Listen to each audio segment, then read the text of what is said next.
Hello, in this short video, we are going to know about the modes of heat transfer, particularly the conduction.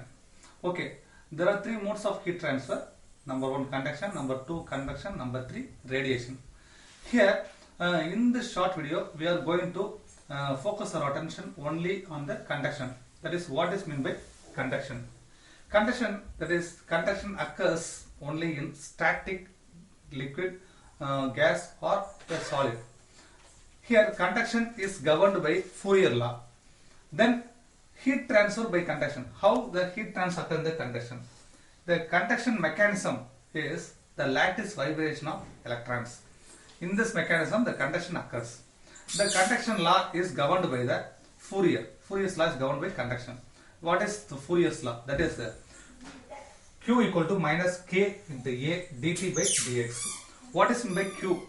That is, Q is the heat flow per unit time, thermal conductivity, surface area, then temperature gradient.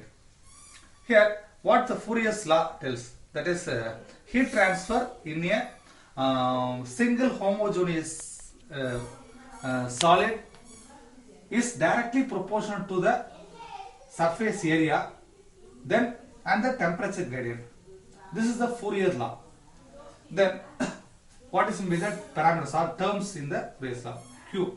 Q is the heat flow per unit time. The unit is joules per second or watt, and the K is the thermal conductivity, watt per meter Kelvin or watt per meter degree Celsius, and A is the surface area of heat flow in meter square. Then dt by dx is the temperature gradient. That is, dt is the temperature difference and dx is the thickness of the homogeneous solid. Then this is the Fourier's law.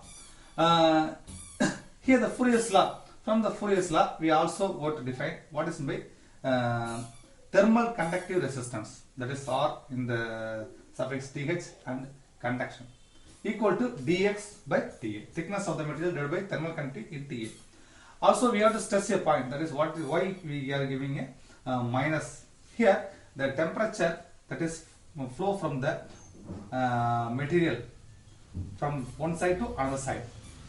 That is, we are giving the difference, lower value minus higher value. So we are providing the minus. Anyway, the Fourier's law also specified in a positive manner. Q equal to Ka into dt by dx. This is one type of heat transfer mode, that is conduction. That is what is the law governed Fourier's law and what are the parameters. These are all the parameters and what is in by thermal conductive resistance. Thank you for watching this short video. Please subscribe to get more videos, and give comments, which is highly appreciated. Thank you.